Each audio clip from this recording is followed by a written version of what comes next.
ചില ദിവസങ്ങളിലേ നമുക്കൊന്ന് health conscious ആയാലോ എന്ന് ആലോചിക്കാറുണ്ട്. അപ്പോൾ അങ്ങനെയുള്ളപ്പോൾ നമ്മൾ ഈ അവക്കാഡോ ടോസ്റ്റ് ഉണ്ടാക്കി കഴിക്കാറുണ്ട്. അപ്പോൾ അവക്കാഡോ ടോസ്റ്റ് സിമ്പിളായിട്ട് ഞാൻ ചെയ്യുന്നത് എങ്ങനെയാണെന്നാണ് ഇവിടെ കാണിക്കുന്നത്. അവക്കാഡോ നല്ല പഴുത്ത അവക്കാഡോ ആണെങ്കിൽ പെട്ടെന്ന് മാഷായി കിട്ടും. അല്ലെങ്കിൽ ഇതുപോലെ നല്ല രീതിയിൽ സ്പൂൺ കൊണ്ട് ഒന്ന് മാഷ് ചെയ്തെടുത്തതിന് ശേഷം നമ്മൾ സവാള ആയാലും മതി, അല്ലെങ്കിൽ കുഞ്ഞുള്ളി ആയാലും മതി. കുറച്ച് കൂടി പോകരുത്, അപ്പോൾ ആ ഒരു ടേസ്റ്റ് വ്യത്യാസം വരും. അപ്പോൾ ആവശ്യത്തിന് കുഞ്ഞുള്ളി എടുത്തിട്ടുണ്ട്, കുറച്ച് സാൾട്ട്, കുറച്ച് പെപ്പർ, പിന്നെ ഒരു സ്ക്വീസ് ഓഫ് ലെമൺ.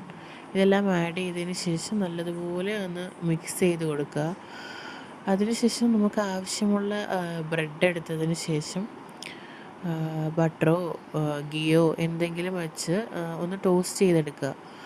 ടോസ്റ്റ് ചെയ്തെടുത്തിട്ട് ഈ ഒരു മിക്സ് അതിൽ സ്പ്രെഡ് ചെയ്ത് വേണമെങ്കിൽ നമുക്കിതിൽ ടൊമാറ്റോ ആഡ് ചെയ്യാം, വേണമെങ്കിൽ ഓംലെറ്റ് വെക്കാം. ഇപ്പം ഞാനിതിലൊന്നും വെച്ചിട്ടില്ല.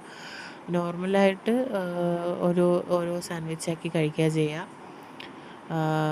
അപ്പോൾ വളരെ ഹെൽത്തി ആയിട്ടുള്ള ഫൈബർ റിച്ച് ആയിട്ടുള്ള ഒരു ഡിന്നറായിട്ടോ ബ്രേക്ക്ഫാസ്റ്റായിട്ടോ നമുക്കിത് എടുക്കാൻ പറ്റും.